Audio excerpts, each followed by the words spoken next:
ಭಾರತ ದೇಶದ ದೇಶಭಕ್ತರು, ದೇಶಭಕ್ತಿ ಇವರೊಬ್ಬರಿಗೆ ಗುತ್ತಿಗೆ ಕೊಟ್ಟಂಗೆ ಮಾತಾಡಕತ್ತಾರೆ. ದೇಶ ರಕ್ಷಣೆ ಮಾಡೋರು ನಾವು ಮಾತ್ರ. ಈ ದೇಶ ಉಳಿಬೇಕಾದ್ರೆ ಮೋದಿ ಬರಬೇಕು ಅಂತ ಹೇಳಿ ಭಾಷಣ ಮಾಡ್ತಾರೆ. ಈ ದೇಶಕ್ಕೆ ಸ್ವಾತಂತ್ರ್ಯ ತಂದವರು ಯಾರು? ಮೊದಲು ಈ ದೇಶಕ್ಕೆ ಸ್ವಾತಂತ್ರ್ಯ ತಂದವರು ಯಾರು? ಇವರು ಹುಟ್ಟಿದ್ದ ಯಾವಾಗ?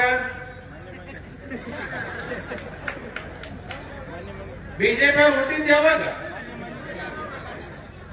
1950ನೇ ಇಸ್ವಿ ಒಳಗೆ ಜನಸಂಘ ಹುಟ್ಟಿ, ಅದರ ನಂತರ ಅದು ಮಾರ್ಪಾಡಾಗಿ ಬಿಜೆಪಿ ಆಯ್ತು. 1950 ಮೊದಲು ಅಥವಾ ಸ್ವಾತಂತ್ರ್ಯ ಸಿಕ್ಕದ ಯಾವ ವರ್ಷ? ಯಾರು ತಂದು ಕೊಟ್ಟವ್ರು ಇದನ್ನ?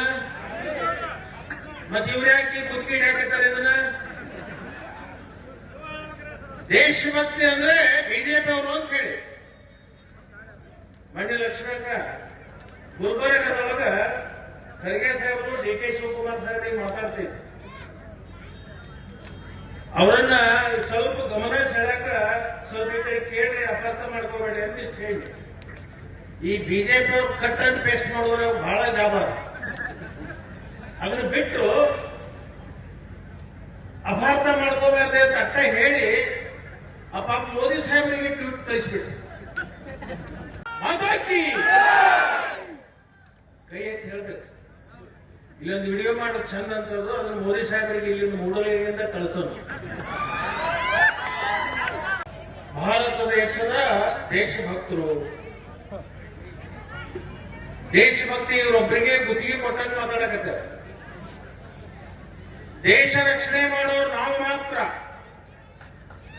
ಈ ದೇಶ ಉಳಿಬೇಕಾದ್ರೆ ಮೋದಿ ಬರಬೇಕು ಅಂತ ಹೇಳಿ ಭಾಷಣ ಮಾಡ್ತಾರೆ.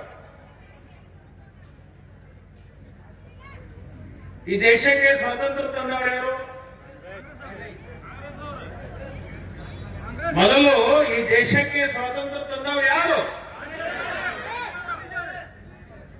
ಇವರು ಹುಟ್ಟಿದ್ದ ಯಾವಾಗ? ಬಿಜೆಪಿ ಅವರು ಹುಟ್ಟಿದ್ದ ಯಾವಾಗ? 1950ನೇ ಇಸ್ವಿ ಒಳಗೆ ಜನಸಂಘ ಹುಟ್ಟಿ, ಅದರ ನಂತರ ಅದು ಮಾರ್ಪಾಡಾಗಿ ಬಿಜೆಪಿ ಆಯ್ತು. 1950 ಮೊದಲು ಅಥವಾ ಸ್ವಾತಂತ್ರ್ಯ ಸಿಕ್ಕದ ಯಾವ ವರ್ಷ? ಯಾರು ತಂದು ಕೊಟ್ಟವ್ರು ಇದನ್ನ? ಮತ್ತೆ ಇವ್ರು ಯಾಕೆ ಗುತ್ತಿಗೆ ಹಾಕತ್ತಾರೆ ಇದನ್ನ? ದೇಶಭಕ್ತಿ ಅಂದ್ರೆ ಬಿಜೆಪಿ ಅವರು ಅಂತ ಹೇಳಿ ಮಣ್ಣ ಲಕ್ಷ್ಮಕ್ಕ ಗುಲ್ಬರ್ಗದೊಳಗ ಖರ್ಗೆ ಸಾಹೇಬರು ಡಿ.ಕೆ. ಶಿವಕುಮಾರ್ ಸಾಹೇಬರಿಗೆ ಮಾತಾಡ್ತಿದ್ರು. ಅವರನ್ನ ಸ್ವಲ್ಪ ಗಮನ ಸೆಳೆಯಕ ಸ್ವಲ್ಪ ಈ ಕಡೆ ಕೇಳ್ರಿ, ಅಪಾರ್ಥ ಮಾಡ್ಕೋಬೇಡಿ ಅಂತ ಇಷ್ಟು ಹೇಳಿ. ಈ ಬಿಜೆಪಿ ಅವ್ರು ಕಟ್ ಅಂಡ್ ಪೇಸ್ಟ್ ಮಾಡಿದ್ರೆ ಬಹಳ ಜಾಬ. ಅದನ್ನ ಬಿಟ್ಟು ಅಪಾರ್ಥ ಮಾಡ್ಕೋಬಾರ್ದೆ ಅಂತ ಅಟ್ಟ ಹೇಳಿ ಆ ಪಾಪ ಮೋದಿ ಸಾಹೇಬರಿಗೆ ಟ್ವೀಟ್ ಕಳಿಸ್ಬಿಟ್ಟು ಮಾತಾಡ್ತಿ ಕೈ ಎತ್ತಿ ಹೇಳ್ಬೇಕು. ಇಲ್ಲೊಂದು ವಿಡಿಯೋ ಮಾಡೋದು ಚಂದ ಅಂತದ್ದು, ಅದನ್ನ ಮೋದಿ ಸಾಹೇಬರಿಗೆ ಇಲ್ಲಿಂದ ಮೂಡಲಿಗೆಯಿಂದ ಕಳಿಸೋದು.